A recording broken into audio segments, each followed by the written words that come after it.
Alrighty, everybody. So today is another traditional honey day. So this time around, I have something very Canadian. It is a honey from the Boreal Forest. It is specifically from one root.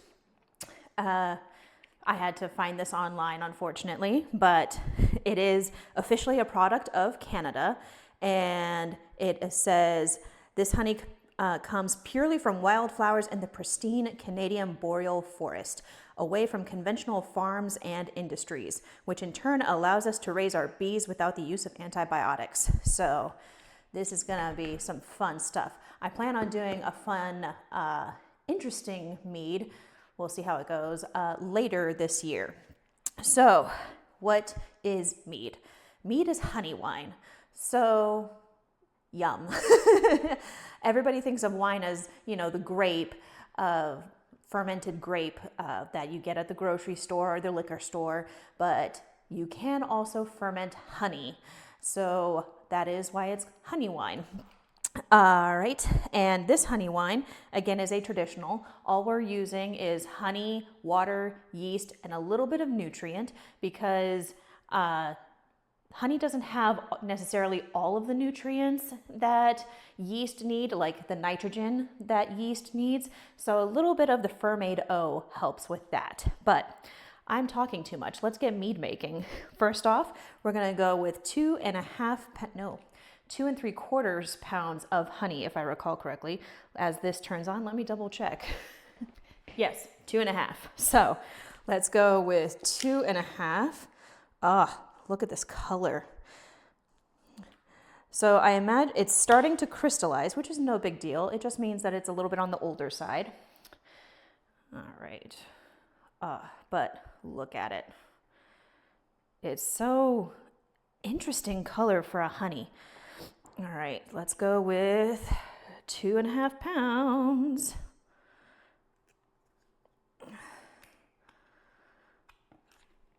There we go. That's better. And as usual, everything has been sanitized in the lovely black bucket, including my hands. So anything that touches the brew, including the spatula, the pitcher, it has been sanitized. All right.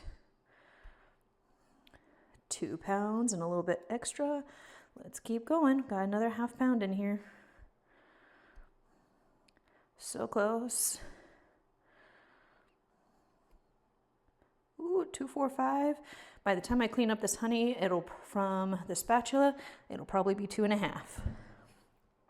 Again, my hands are sanitized and I will sanitize them again.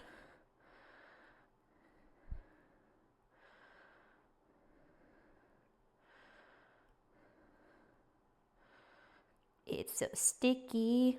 There we go. All right, 2.492. That's close enough to 2.5 if I have anything to say about it, which I do.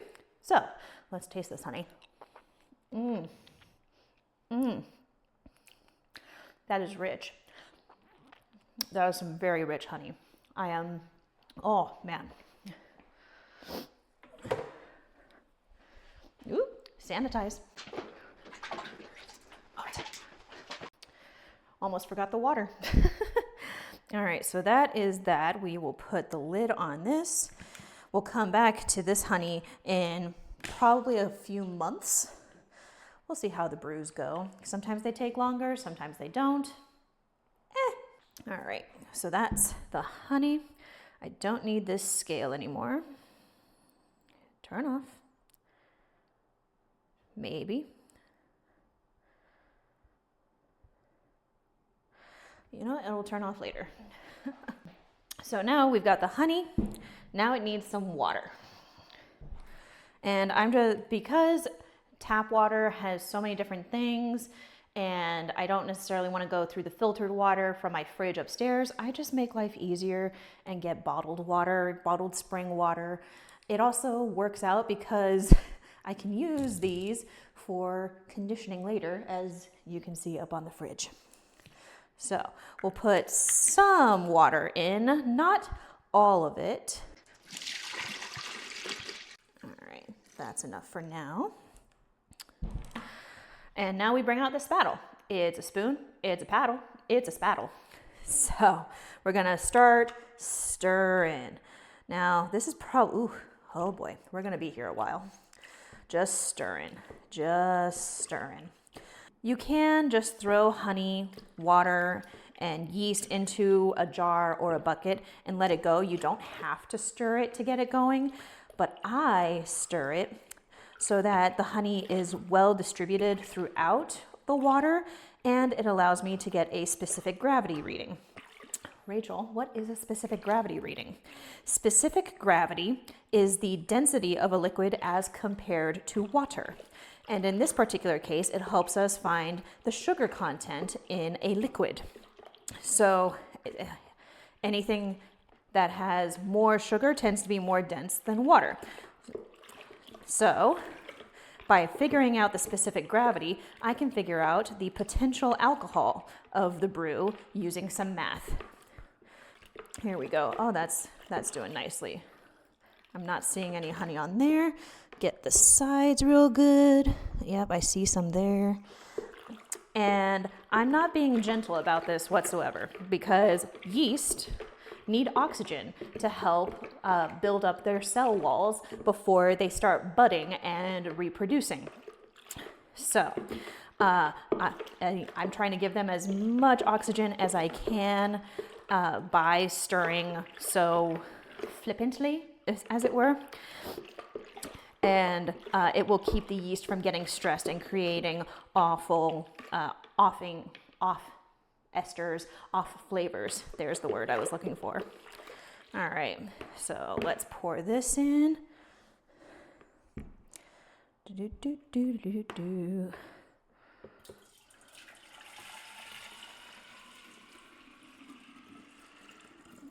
Very good.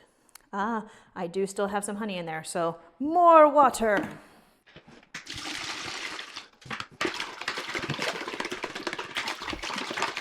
Here we go.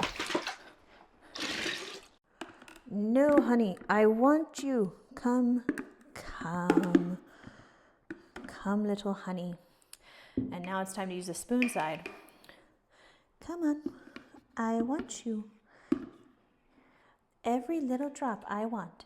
There we go. Every little drop. It must fulfill its destiny to become this honey wine.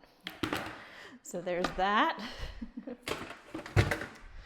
Now, what have I got? I've got honey water. What am I going to do next?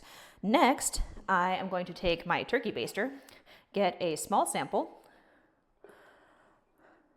and I'm going to check its pH. Why do I need to check its pH? Well, there's this thing that, bacteria such as botulism can get into a brew. We are mostly worried about that when it comes to lower ABV things. My current prediction for this lovely brew is about 10 to 12%. And so it will be less of a problem, but it's good to stay in that habit, especially since I'll be going to beer school. So first is this, and in we go. Why am I not particularly worried if it's a little bit on the more neutral side of the pH scale? Because fermentation is an acidifying process. And so within that environment, the bacteria will not be able to thrive. All right, and that is that. 5.2 is our pH. This can go back because it's sanitized. There we go. Gotta rinse it off. All right, next, I want to get my specific gravity reading, to help me figure out the potential ABV.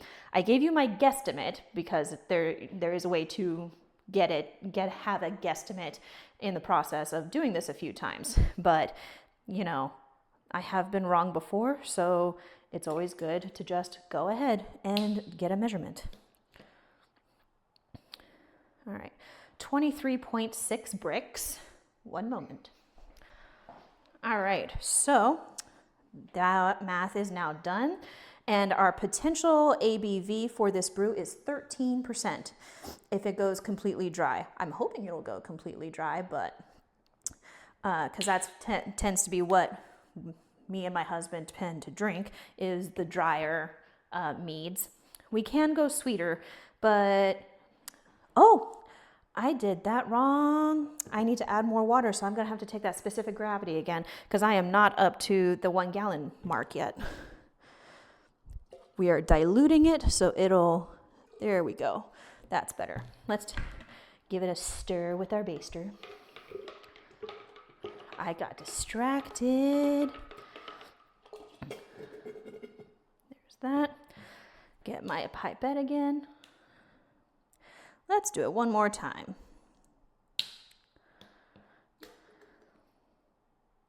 $22.9 instead. Okay. So instead, it's not going to be quite 13%. It'll be like 12.5 if it goes completely dry. But really, in home brewing, everything you do is kind of a guess. So it could be, it could not be. After I do school and whatnot, I will be able to go a bit more precise because I will have the knowledge of how to be more precise. But next, we have that Fermaid O. I've got it here. Again, it is a nitrogen source, and it is sticky stuff. Just going to use the baster to get all of it out of my little dish. But yeah, just some nutrient to keep it all happy. Because we want a happy brew. A successful brew is a happy brew. A tasty brew is a happy brew, really. It doesn't, there we go, much better. So there's that. Next, finally, to continue with our traditional saga, if you will, is our yeast, which is Saf Ale S33. This entire packet makes 5 gallons. Obviously, I am only making 1 gallon, so I'm only going to use half a packet. If I can open it. Oh, this is, oh. Always use a cutting board, everybody. There we go. Much better. And sprinkle that. And it's just going to fall in on its own. No big deal. It'll flocculate and not dissolve because yeast doesn't actually dissolve, but it'll do its thing in the honey. So let's put that there. Close the knife. There we go. All right, so now we've got the honey, we've got the water, we've got the nutrients, we've got the yeast.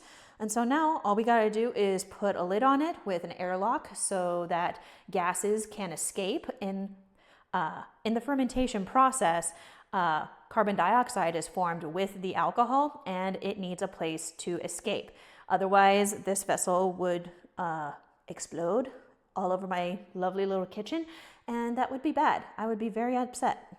So that is what an airlock is for, is to let the gases escape without letting things like bugs come in.